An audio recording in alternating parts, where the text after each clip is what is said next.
The betrayal in this though, because don't piss me off. I was just rooting for you. Hi book besties, welcome back to my channel. I'm Angel and I am in a book slump, but have no fear.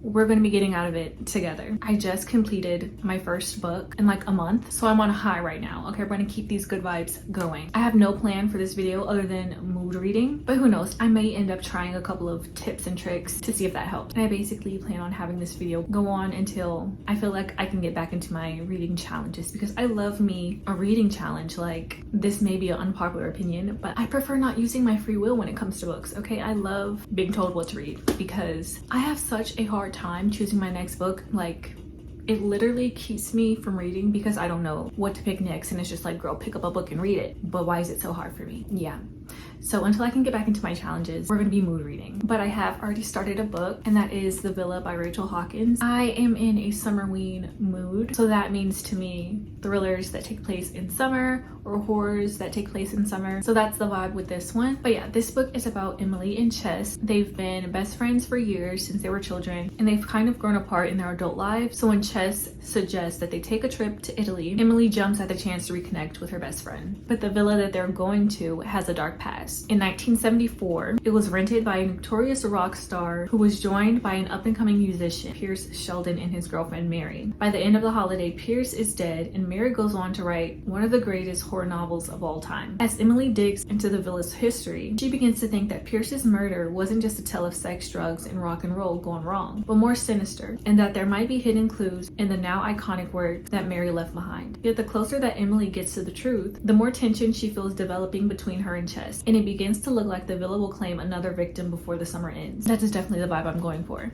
But I did start this last night, so we're just gonna go back in time. Well, you will go back in time, and I'm gonna grab a drink, aka a Dr. Pepper, and continue reading. Don't worry, we'll catch up later.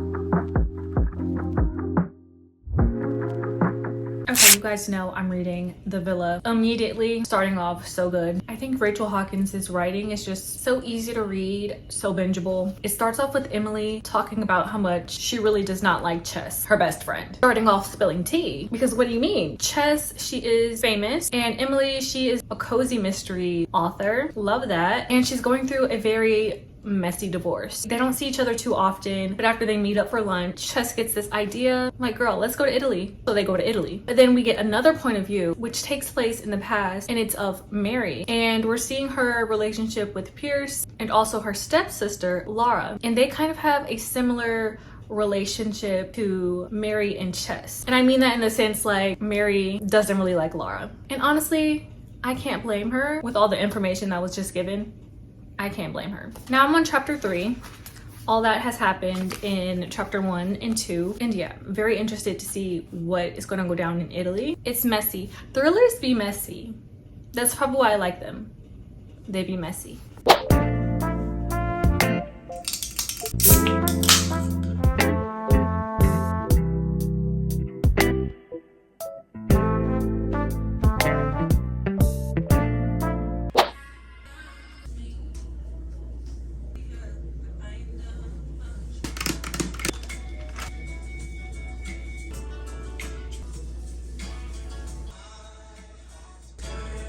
I'm gonna need another one. You guys, I've been dealing with the worst breakouts, and I think it's because of the heat. Like, my skin is not, she's not a fan.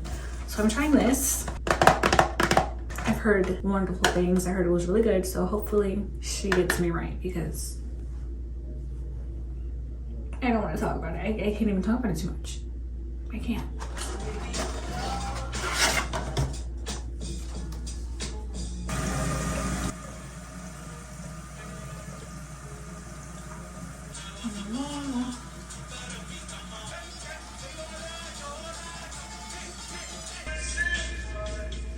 These brows need to be plucked, so let me do that.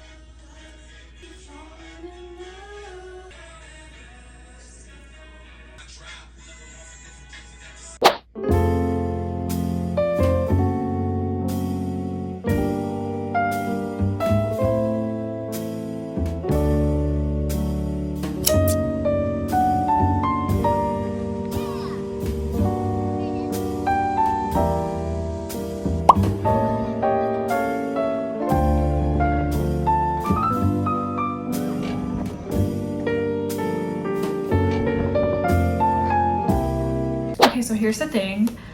I did finish this book and I wanted to read this more with you guys, but I finished it when I was at my mom's house because I got to a certain point where I was pissed off, livid, and I just had to keep reading. And you know what? That's a really great thing because it's been a while since a book has gotten these reactions out of me. But yeah, I was pissed off at one point just because I thought something was going to happen, but I can't even say too much. This was such a quick, short read and I was hooked. Okay, storyline had me hooked. The betrayal in this though, don't be a Chess or Laura or even a Mary, because Mary did some questionable things as well. There was a lot of unlikable characters. I was here for Emily though. I'm in full support of Emily. I feel like she was way too forgiving for my liking. And I hate the way it ended for her. Like, because it seems like she won, but low key.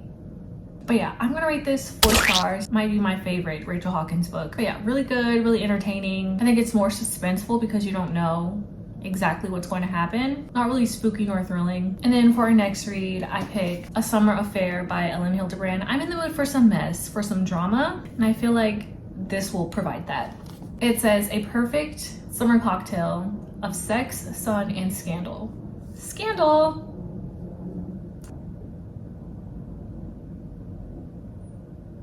Oh no, someone's here. It says, a summer affair captures the love, loss, and limbo of illicit romance and unchecked passion as it takes on a brave and breathless journey into the heart of one modern woman. So yeah, I've already started this. So far, it's pretty good.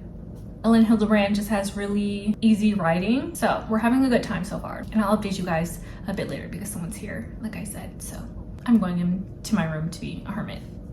Okay, so it's a lot later. I haven't read that much today, but that's okay. We're gonna read tonight. I read like one more chapter, but I want to give you guys my thoughts. Okay, so it starts off with Claire having a girls' night out, drinking, having a good time, and then it's time to go. And one of her friends, something happens to one of her friends, and it's tragic. And she takes a lot of the blame, and she feels a lot of guilt for what happened. She's still alive, but things happened. Fast forward to years later, her friend is never the same. And she feels such guilt that when her friend's husband asks Claire to chair the committee for Nantucket's charity event for children, she feels like she can't say no to him. So of course she says yes. And Claire, she has a problem with setting limits. Her friend, I think her name is Saban, she's always telling her you have no boundaries. So we're kind of seeing that play out with Locke. He's said husband that I was telling you about. But yeah, so far nothing has happened yet, but I can see how it's forming. I always try to go into books like this, speak about affairs and cheating with an open mind, because I feel like it's so easy to automatically dislike a person or to judge a person based on their acts in their relationship and out of their relationship. So yeah, I try to be as understanding as I can. I'm enjoying it so far though. It's very interesting. I love learning about everyone. There's always so many characters and very easy writing. So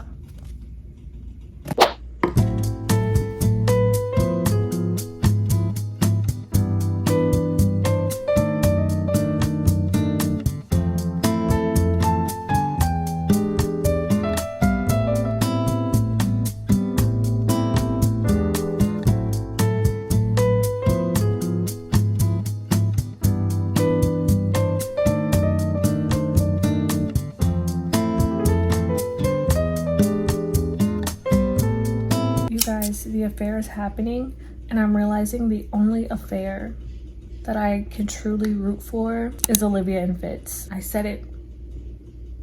They had me in a chokehold, okay? Olivia and Fitz.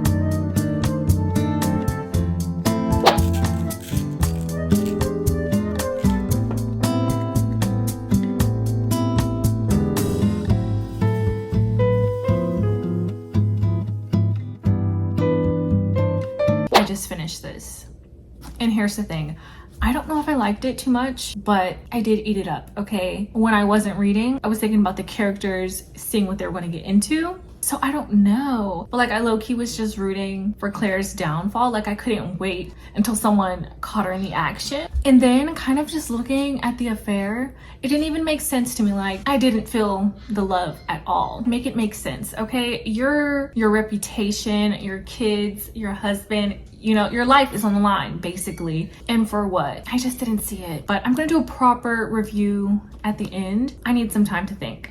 We're gonna put that down. And now I need to figure out what mood I'm in for my next book, because see, that is the struggle of a mood reader, because what happens when you have no idea what mood you're in? What then? What then?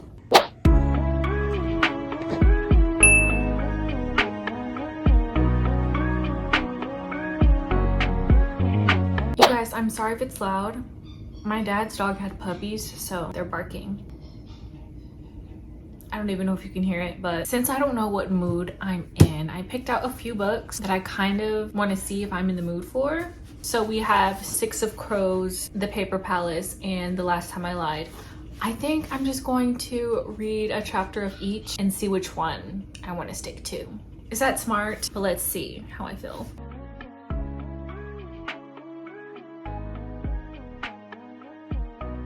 Okay, surprisingly, pretty easy to read. I'm trying to impress someone called Anya, and I decided I'm just gonna read the first page and see if I want to continue.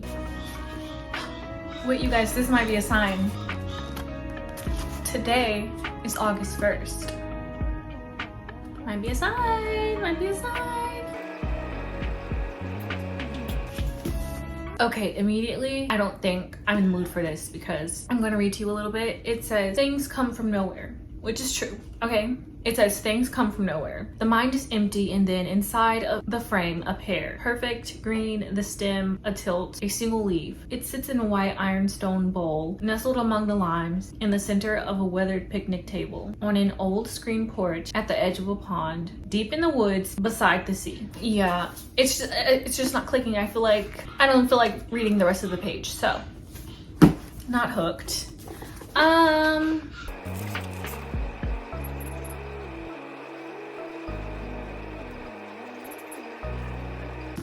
Okay, leaning towards Six of Crows, just because I did say I want to feel something. With thrillers, I do feel something. I feel anger, I feel anxiety, I feel betrayed.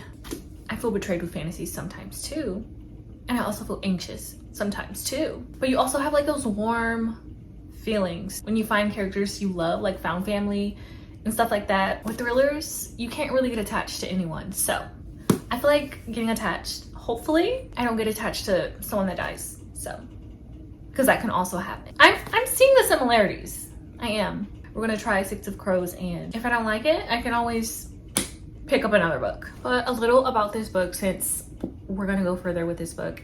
It says, Ketterdam, a bustling hub of international trade where anything can be had for the right price. And no one knows that better than criminal prodigy Kaz Brecker. 6 dangerous outcasts, 1 impossible heist. Kaz's crew is the only thing that might stand between the world and destruction if they don't kill each other first. I am finally reading this, and I'm so excited to see what I think. Lately I've been seeing so many people on my For You page reading this and loving this, so I need to know what they're feeling, because I need that. Okay, let me read. I'm yapping too much.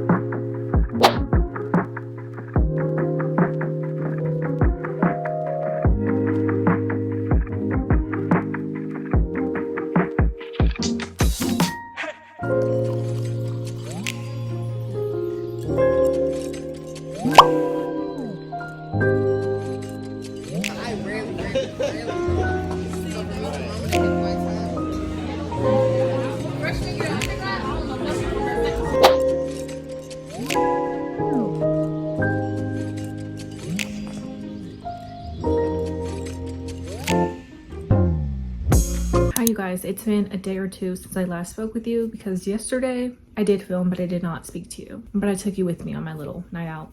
I wanted to check in with my first reading update, though I'm not far at all. I'm only on chapter 5, page 69, but so far I think I have an understanding of what's going on, because with fantasy it takes a while for things to click up here.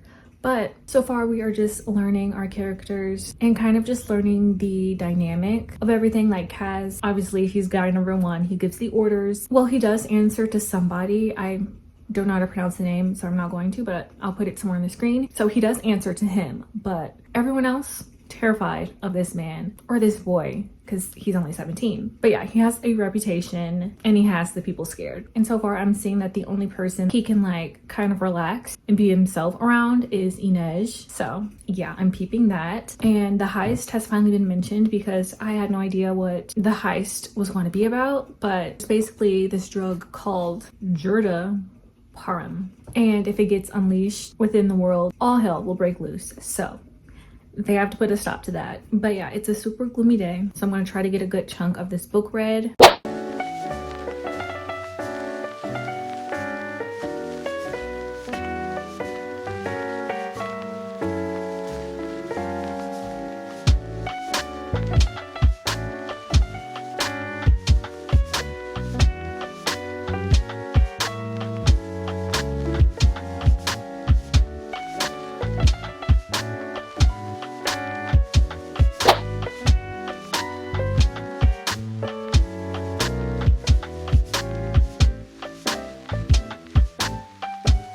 I'm realizing that I love enemies to lovers back to enemies when they're really lovers, like, because you know that feeling is still there. So I'm like eating up Matthias and Nina's parts just because my light died. But there's just so much tension, and it's just like, oh, just forgive each other already. Like, forgive each other. I'm just a girl. Of course I'm focused on the romance.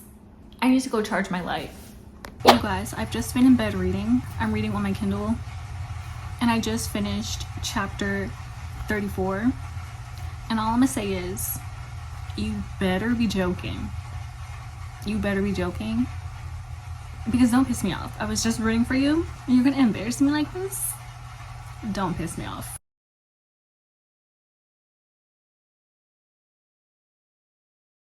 Oh my gosh. They better be joking.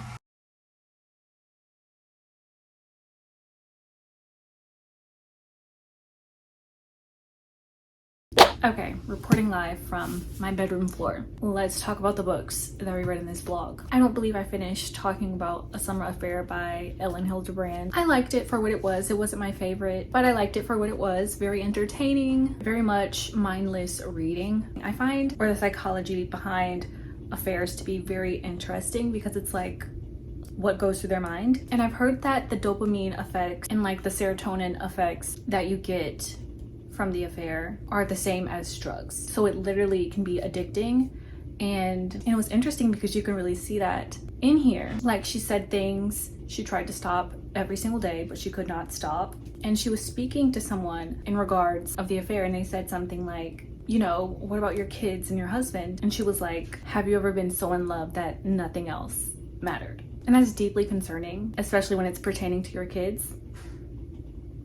Deeply concerning. So it was very interesting being in the mind of someone going through an affair. But yeah, like I said, not my fave, but interesting. So I'm gonna give it 4 stars. And then I finally moved on to Six of Crows. I've been wanting to read this for so long. Starting off, this was so easy to understand, and I feel like it didn't even take long to get to the main plot. I loved learning about all the characters. I loved seeing their dynamic, but it did take me a while to fully be invested. I think by part 2, which is like 100 pages in, that's when I was like hooked. As soon as we got Matthias and Nina's point of views, I was hooked. But I did think that I was gonna like it more than I did. It was good, it just wasn't great, and that's okay. But I will say, as a mood reader, it was probably me, because halfway through I was itching to jump into a thriller. What can I say? I love me a crazy juicy thriller, okay? I love reading a thriller in between books, and I went from the Ellen Hildebrand to this without my thriller, so I was itching for that thriller fix. But overall, very interesting, and it was fun, especially because there were moments where I was so invested that I was mad. I was livid, and that's a good sign because that means that I care. If it can get a reaction out of me, that's a great sign. I think I'll give this a solid 4 stars. I don't know if I will be continuing. The duology, I hear pretty mixed reviews about Crooked Kingdom being better, but then I also have heard that Six of Crows is better than Crooked Kingdom, so I don't know. But I am in the fantasy mood, so a win is a win, okay? I feel like if I'm reading fantasy, your girl has to be out of her slump because it just takes a while to get into fantasy. So I feel like I'm out of my slump. I'm in the reading mood. New reading vlog starting directly after I finish this. So we're back. We're so back. We started this video off with the VLLO, which I believe I gave my review for and everything, but 4 stars. But yeah, those were the 3 books we read throughout this vlog. I hope you guys enjoyed. Thank you so much for hanging out with me. I'm glad we can get out of this slump together. If you have made it up to this point in the video, you are a real one, but also comment down below this emoji, just because I like to watch my videos all the way through. And it's kind of like an inside joke that only the besties know. So leave it down below so I know if we're besties or not. But okay, I'm gonna go read and start the next video.